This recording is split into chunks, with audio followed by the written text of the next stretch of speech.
आशा करता हूँ आप सभी लोग बहुत अच्छे होंगे। मेरा नाम है प्रशांत और आप देख रहे हैं आपका अपना यूट्यूब चैनल एग्जाम रेज। दोस्तों आज की इस वीडियो पे मैं डिस्कस करने वाला हूँ रीजनिंग के कुछ इंपॉर्टेंट क्वेश्चन जो एनसीएल के सभी पोस्ट के लिए बहुत इंपॉर्टेंट है। दोस्तों इस वीडियो में मैंने जितने भी क्वेश्चन लिए हैं पूरी तरह से सिलेबस पर आधारित है और एग्जाम पे पूरे चांसेस बनते हैं इस टाइप के क्वेश्चन पूछे जाएं। सो प्लीज़ आप इस वीडियो को अंत तक जरूर देखिए और इस वीडियो को अपने दोस्तों के साथ ज़्यादा से ज़्यादा शेयर करिए ताकि उनके प्रिपरेशन में भी मदद मिल सके। दोस्तों आपसे एक रिक्वेस्ट है, यदि अभी तक आपने हमारे इस चैनल को सब्सक्राइब नहीं किया है तो प्लीज़ आप इस चैनल को सब्सक्राइब करें, साथ ही साथ बेल आइकन को भी जरूर प्रेस करें ताकि जब भी मैं नेक्स्ट वीडियो अपलोड करूँ तो उसका नोटिफिकेशन आप तक सबसे पहले पहुँच सके। चलिए दोस्तों वीडियो की शुरुआत करते हैं। क्वेश्चन नंबर 1 है, 1 मिलियन कितना होता है? बताइए इसका राइट आंसर क्या होगा।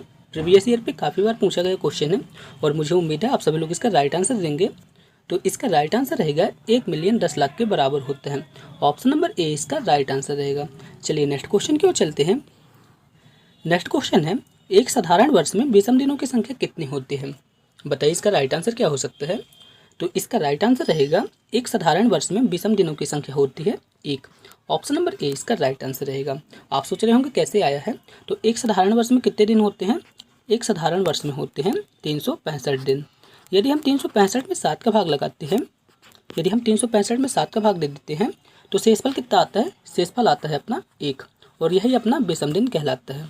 ऑप्शन नंबर बी इसका राइट आंसर रहेगा। मुझे उम्मीद है आप सभी लोग अच्छी तरह से समझ गए होंगे। फिर भी आपको किसी तरह का डाउट रहता है तो आप हमें कमेंट बॉक्स में कमेंट कर सकते हैं।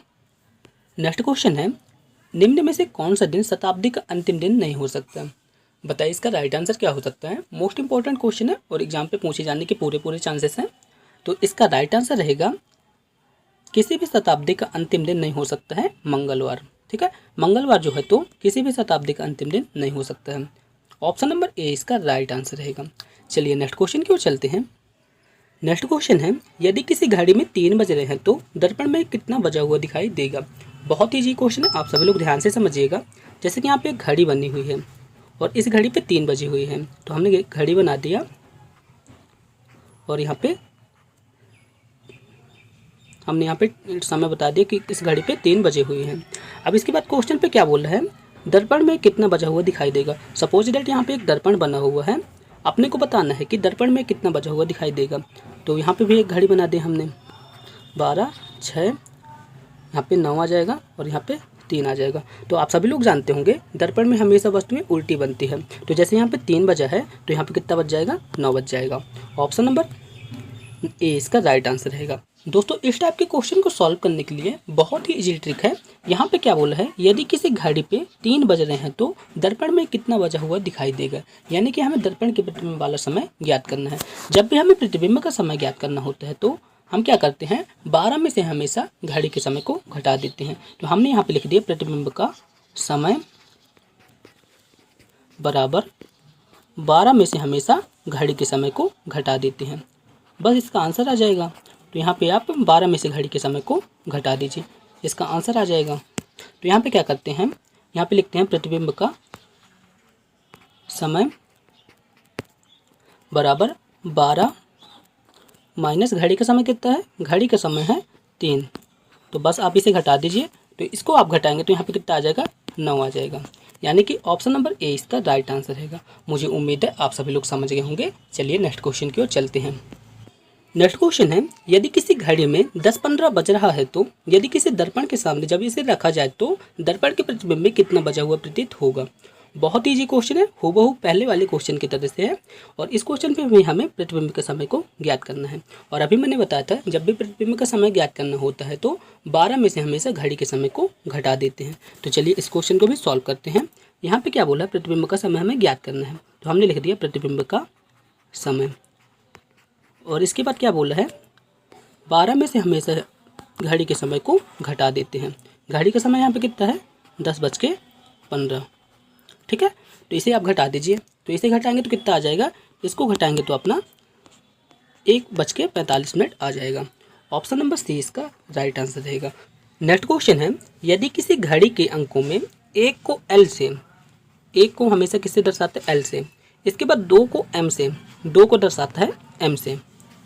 तो आगे भी इसी प्रकार हो तो 8 पर कौन सा अक्षर होगा?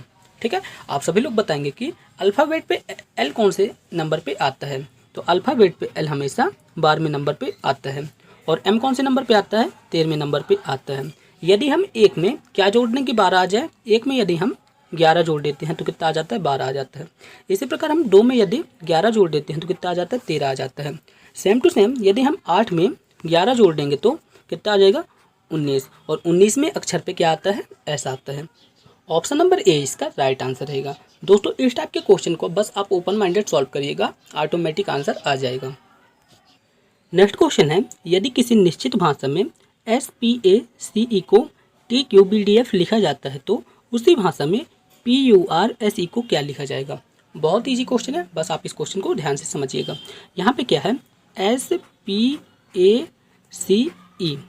ठीक है, इसको क्या लिखा जाता है, इसको लिखा जाता है TQBDF, ठीक है। तो आप सभी लोग देख रहे होंगे कि एस के बाद क्या आता है, हमेशा एस के बाद आता है टी, यानी कि यहाँ पे कितना आ जाएगा, +1 आ जाएगा।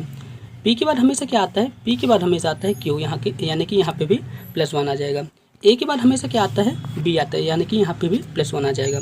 सी के बाद हमेशा क्या आता है, डी आता है, यानी कि यहाँ पे भी +1 आ जाएगा। और ई के बाद हमेशा क्या आता है, एफ आता है, यानी कि यहाँ पे भी +1 आएगा।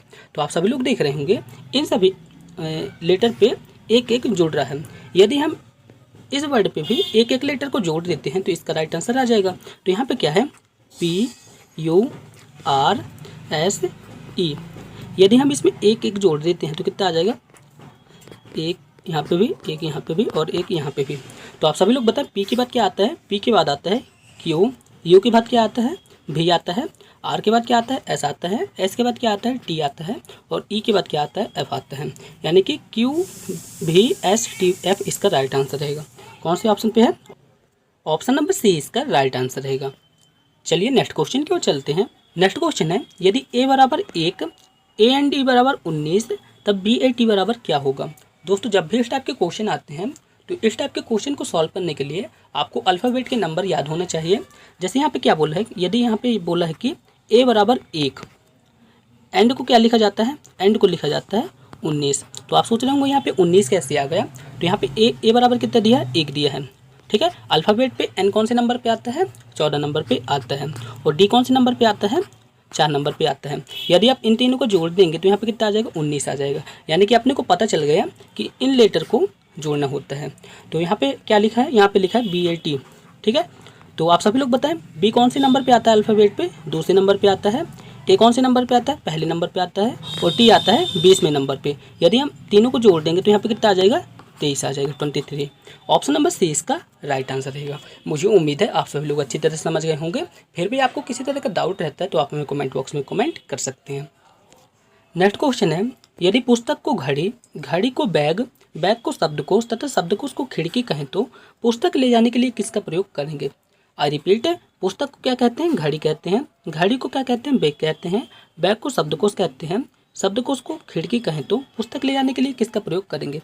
तो आप सभी लोग जानते होंगे पुस्तक ले जाने के लिए बैग का उपयोग करेंगे, और बैग को इस क्वेश्चन पे क्या कहा गया है, बैग को इस क्वेश्चन पे कहा गया है शब्दकोश, यानी कि ऑप्शन नंबर डी इसका राइट आंसर है। आई होप आप सभी लोग इस क्वेश्चन को अच्छी तरह से समझ गए होंगे। दोस्तों प्लीज़ आप इस वीडियो को लाइक कर दें और इस वीडियो को अपने दोस्तों के साथ भी शेयर करें ताकि उनकी प्रिपरेशन भी अच्छी हो सके। चलिए नेक्स्ट क्वेश्चन की ओर चलते हैं। नेक्स्ट क्वेश्चन है, दया का भाई अमित है, दया चंद्र का बेटा है, बिमल चंद्र के पिताजी हैं, तो अनिल का बिमल से क्या संबंध है। बहुत ईजी क्वेश्चन है। जब भी इस टाइप के क्वेश्चन आते हैं तो हमेशा एक चीज़ याद रखिएगा, जो अपने पेरेंट्स रहते हैं उनको हमेशा ऊपर की तरफ लिखते हैं, और जो अपने बराबरी के रहते हैं जैसे भाई हो गया, बहन हो गई या फिर पत्नी हो गई, उनको हमेशा पैरेलल लिखा जाता है। देखिए यहाँ पे बोला है कि दया का भाई अमित है, तो हमने यहाँ पे लिख दिया दया का भाई अमित है। इसके बाद क्या बोला है कि दया जो है तो चंद्रा का बेटा है, तो हमने यहाँ पे लिख दिया चंद्रा। जैसे क्वेश्चन बोला बस उसी टाइप से सॉल्व करना है। जैसे कि मैंने बताया था, जो अपने पेरेंट्स रहते हैं उनको हमेशा ऊपर की तरफ लिखते हैं, जो अपने बराबरी के होते हैं जैसे भाई बहन या फिर पत्नी, उसको हमेशा पैरेलल लिखा जाता है, जैसे कि यहाँ पे हमने लिखा है, ठीक है। इसके बाद क्या बोला है, दया जो है तो चंद्रा का बेटा है, यानी कि यहाँ पे क्या आ जाएगा, बेटा आ जाएगा। इसके बाद क्या बोला है, बिमल चंद्र के पिताजी हैं, यानी कि चंद्र के पिताजी कौन है, बिमल है, तो हमने यहाँ पे लिख दिया पिताजी कौन है, बिमल है। तो अपने को बताना है कि अमित का बिमल से क्या संबंध है। दोस्तों यहाँ पे अमित लिखा हुआ, कंफ्यूज मत होइएगा। तो इसका राइट आंसर रहेगा नाती या फिर पोता रहेगा।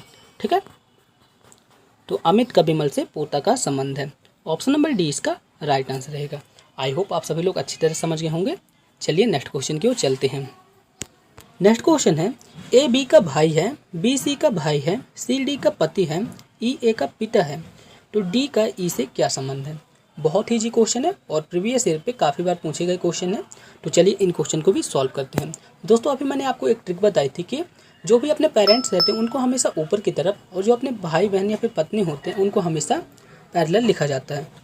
दोस्तों जब भी आप इस ट्रिक की मदद से क्वेश्चन को सॉल्व करते हैं तो क्वेश्चन के गलत होने के चांसेस काफ़ी कम हो जाते हैं। तो यहाँ पे क्या बोला है, ए बी का भाई है, तो हमने लिख दिया ए बी का भाई है। इसके बाद क्या बोला है, बी सी का भाई है, यानी कि बी सी का भाई है। इसके बाद क्या बोला है, सी डी का पति है, सी जो है तो डी का पति है, यानी कि डी जो रहेगी तो पत्नी रहेगी सी की। ठीक है, और इसके बाद क्या बोला है, ई ए का पिता है, यानी कि पेरेंट्स है, ए का पेरेंट्स कौन है, ई है, तो हमने इसको ऊपर की तरफ लिख दिया। तो अपने को बताना है कि डी का ई से क्या संबंध है। बताइए इसका राइट आंसर क्या रहेगा। तो इसका राइट आंसर रहेगा डी का ई से बहू का संबंध रहेगा। ठीक है, ऑप्शन नंबर सी इसका राइट आंसर रहेगा। नेक्स्ट क्वेश्चन है, दी गई श्रृंखला को पूरा कीजिए। इस टाइप के क्वेश्चन हमेशा पूछे जाते हैं। यहाँ पे क्या बोला है, 1 1 2 6 24, और हमें याद करना है यहाँ पे क्या आएगा। आप सभी लोग सॉल्व करिए, मैं भी सॉल्व करता हूँ। यदि हम 1 में 1 का गुणा करा देंगे तो कितना आ जाएगा, 1 आ जाएगा। 1 में यदि हम 2 का गुणा करा देंगे तो कितना आ जाएगा, 2 आ जाएगा। 2 में यदि हम 3 का गुणा करा देंगे तो कितना आ जाएगा, 6 आ जाएगा। आई होप आप सभी लोग समझ रहे होंगे। यदि हम 6 में 4 का गुणा कराते हैं तो कितना आ जाता है, 24 आ जाता है।